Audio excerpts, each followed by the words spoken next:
Welcome back, YouTubers. So today I wanted to do some more advanced tactics and strategies in Stellaris, the Paradox Interactive game that came out recently. So hopefully this will be informative and kind of give you a little bit more of an edge when it comes to really getting into this game.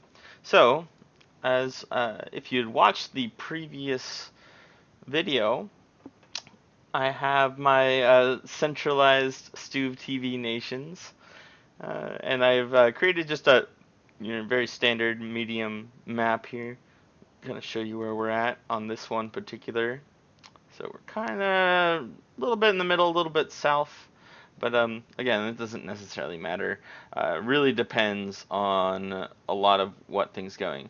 So right off the bat, this is something you want to do before you even unpause the game. As I said in a previous video, you definitely want to make sure you have your researches going strong. I would see, just kind of look because again, these are very unique to each game. Kind of depends on what happens each time. So research speed increases research speed, which is this right here, by 5%. Very strong. You definitely want to have that's going to help in every category. You're also going to want to look at which each of your scientists have. So this one increases research speed by 5% all around. The expertise for Voidcraft, not the best one. I will definitely have to say that. I always do colony ship right off the get-go because that's the name of the game here, especially in the first phase of this game. There's generally three phases. First phase, you want to make sure that you're getting the the most and you're expanding the most you possibly can. So, and then engineering. I like this one particular, the empowered exoskeleton. Not so much for the army damage, but because you get 5% more minerals on that one. So definitely a strong one. Although I could see a case for getting the improved spaceport, because that's going to unlock different types. Not that particular one. The second one doesn't unlock anything, but the third one unlocks destroyers, and that's going to definitely increase your capacities there. So we have all three of those going. One thing I would strongly suggest doing right off the bat, because we do have 100 influence, okay? So 100 influence generally means you can get about 2 more leaders. I like to, at the very least, look at which scientist, if there's any good scientists that you could definitely use at that particular moment. So right now we have computing, we have materials, and we have resilient, which increases the lifespan by 25 years. They're both all of them are good. I'm kind of looking for the what the guy here had, the maniacal, where research speed is just increased all around. So unfortunately, he did not have that. I would suggest clicking on your fleet and assigning an admiral. That's going to help quite a bit. If there is any particular one. So evasion, that's just going to decrease the amount of damage that they take. I would do one that has multiple things in the same go though, so I like the trickster one. And there you go. So now we have one of those. You can have up to 10 liters right now. As eventually it goes up. So that's kind of a couple tricks right there. So generally speaking, I send my science ship to around to see if there's anything good on here. So you right click on one of the planets and just hit survey system, and that's going to get you to go around and kind of get a glimpse of if there's any resources that we can get from that. So you do have some materials. Unfortunately, there's not a ton of things that you can do with that materials right now. So what I tend to do is I go to my surface, because not everybody is going to be working on a particular node. So this one has food. So if I click on the build and I do hydroponics, you can do any of them, but if you do hydroponics, that adds 2 to already 1, and once you've changed it to something else, you can't change it back. It's just that food's going to be gone. So I try to do food to food, resources to resources. There is going to be a couple times where you'll see multiple resources, and you have to choose one. The other one gets lost. So, and there you go. So that's going. That spent our minerals a bit. I also, before I even start the game, I look at to see if there's anything particular in the area. So while your science ship is going, I tend to send my fleet, which is number 2, starts off as the hotkey, and I just send them to another star in the area. This is going to be your area of influence, by the way. You want to make sure that you see if there's any other forms of planets on that particular place. So it's going to be very helpful. All right, so our fleet has gotten to Vakradil. And as you can see, actually you could technically see this before because it is in your sensor range, but we can see now that there is one somewhat habitable area. It's a desert area there, as well as a ocean one, which is far uh, far low on our habitability list there. But we could technically habit it if we wanted to. So we're seeing just a little bit here. Now, let me give you one of the bigger tips that I have gotten in my experience here. This is something I didn't realize until much too late, unfortunately. But so without having to go into the actual system and kind of like checking each one, it's a little annoying. There's actually a little checkbox on the screen here, which I didn't even see it. It's down here on the bottom right. It says detailed map mode. So this is going to be extremely helpful to decrease the amount of time which you'll have to go from system to system to system to system, try to find what you're looking for. So you click on that, and all of a sudden you see, without having to go into each system, what kind of worlds are going to be in that area. Now this is why I use instead of using my science ship, which you're going to need to use each time to survey and to make sure that each system, if there's any abnormalities or anything like that, you're going to want to look with that, and you're going to be able to use your fleet a lot more beneficial to getting that. So all you need to do is just jump into the system, take a look, take a real quick glance. There's going to be a lot of times where there's going to be something angry there, and so you do not want to be there with your 75 or even lesser fleet. So you definitely want to make sure that you're just kind of coasting around, checking stuff out, and making sure that you're able to find the best spots for your science ship to jump to, and then maximize the surveying that you're able to do with that. And that way you're going to expand a lot faster.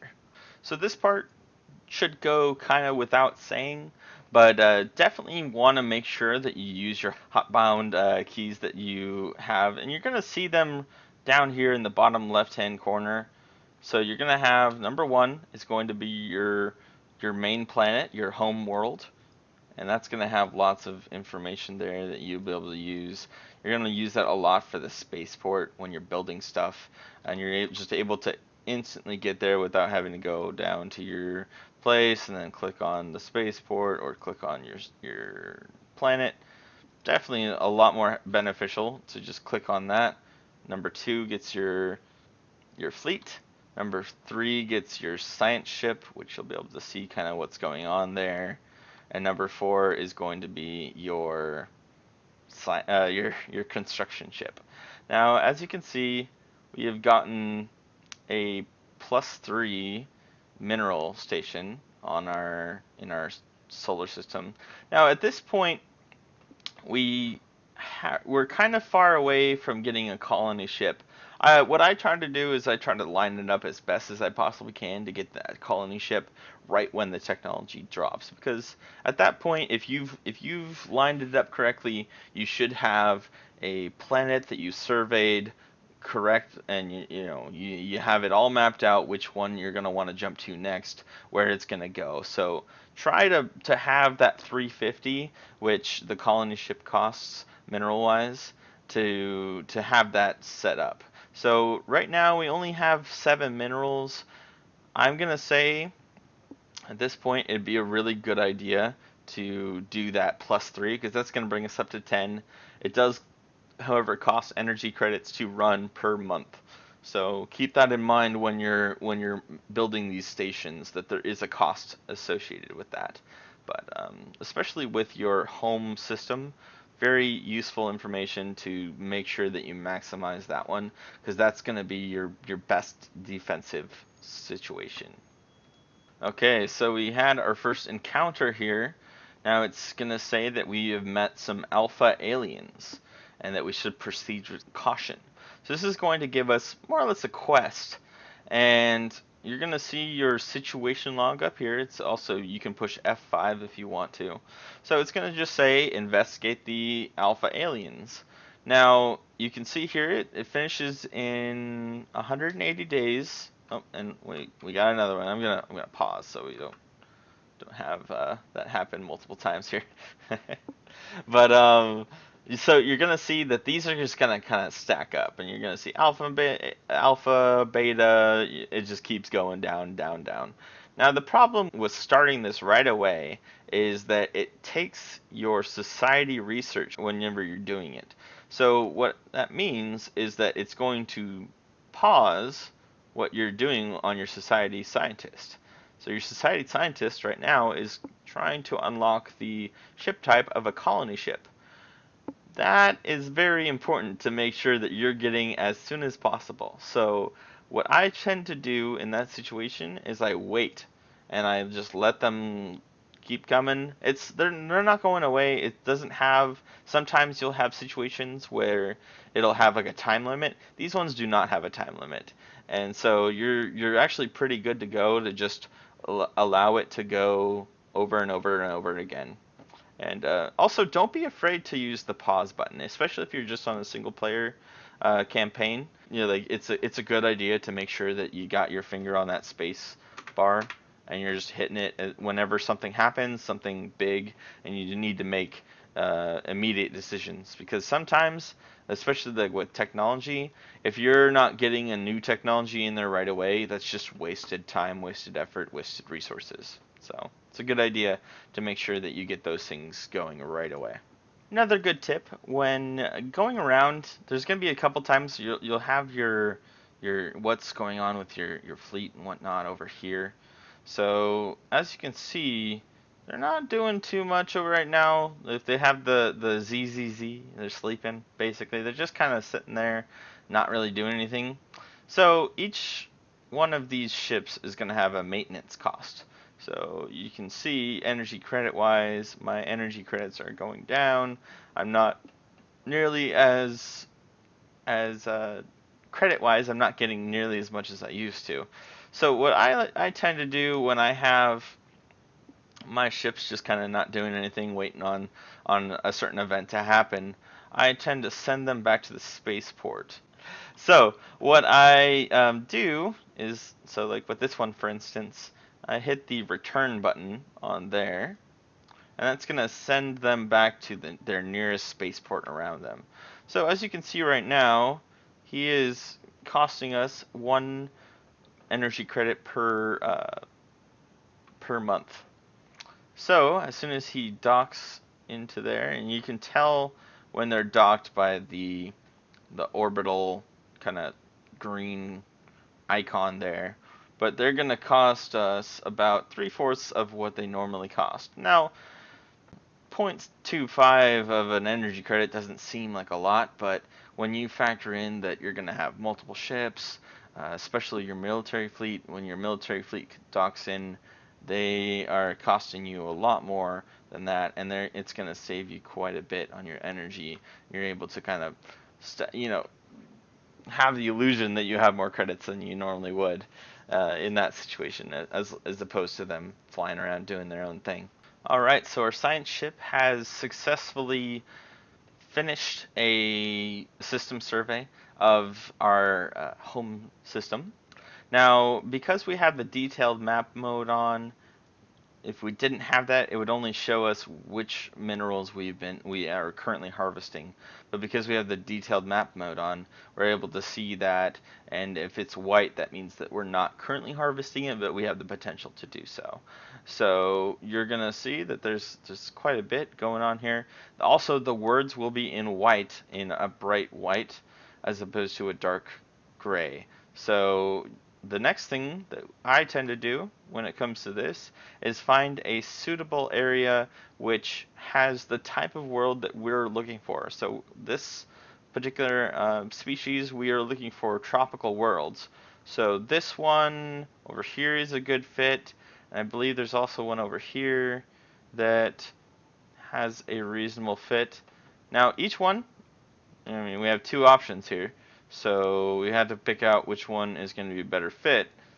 So as you can tell as well, if we've barely looked at it, just kind of with our fleet again, because our fleet's over here. Oh, it actually has a tropical. So we have three choices. So each one of them is going to have its own pluses and minuses. You're going to be able to look at how big the world is. So this one, pretty teeny. We've got a 12 planet size. Now we can't look at the surface, so we don't know. You can't really do that without surveying, but we can at least tell that it's got 12 spaces for our population to grow in. That one's not the best.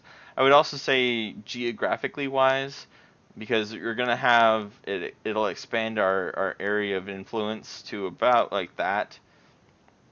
And we're not going to get many other systems inside of our area if we populate this planet right away, and that's going to be important later on, especially once we start getting more technology, to find other resources, which we'll get into later. But so this one as well, it has like an area it's a little bit better.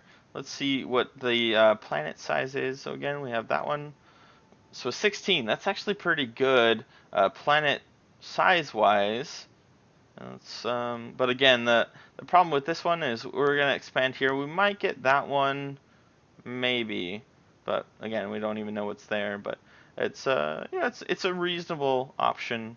And this, is it this one? Yes, it is this one. Okay. So this one, reasonable. Okay, so it's a 15. The other one is a 16. So this one has one less tile. Not too bad.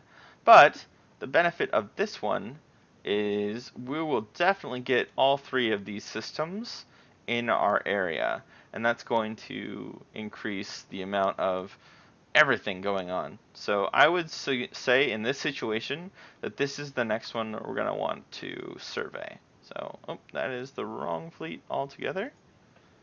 So, here we go.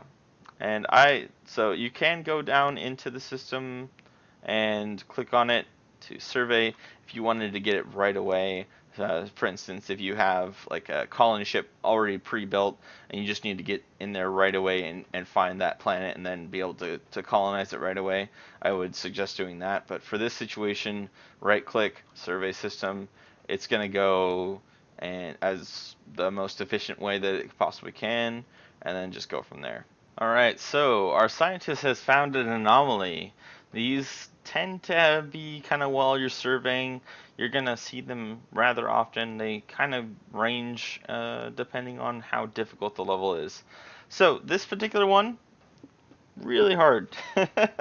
So the skill level of our scientist has been going up because we've been surveying, so he's up to skill rank 2. But this one is a 3rd level anomaly. We also have the fact that so our failure risk very high because he's not of the appropriate skill level, and it's probably a hard one as it is. So in this situation, I would not suggest researching it. Just I'm gonna leave it be for now, and then you can always come back to those. So it's gonna be there. You'll be able to notice it when the time comes, and then you'll be able to to find out what it is. Anomalies can be really good, or they can mess your day up, and sometimes you can lose your scientists. They can go crazy. There's a lot of things that can happen in the good or bad way for anomalies. So you want to take them seriously. If you don't see a very high chance of succeeding at it, I do not suggest doing it at that time. Alright, looks like that's enough for this part of the video. I'm going to make this into a multiple part here, so hopefully it'll be just kind of in a streamlined thing. You can watch it however many parts it takes. So there's a lot of really neat tricks here in this particular game that I feel like should be broadcast to the world. So hopefully you liked this video. If you did, go ahead and hit that like button down there in the bottom right hand corner. Just let me know if there's anything I can do with down at the bottom to improve or make this a little bit better. Thanks again. See you around.